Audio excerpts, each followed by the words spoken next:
the help or in the internet. We can also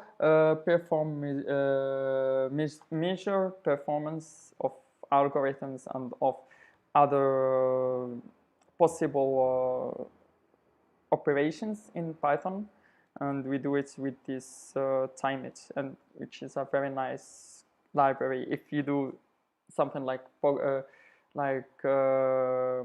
competitive programming. If you want to know where is the bottleneck, what works better in how much time.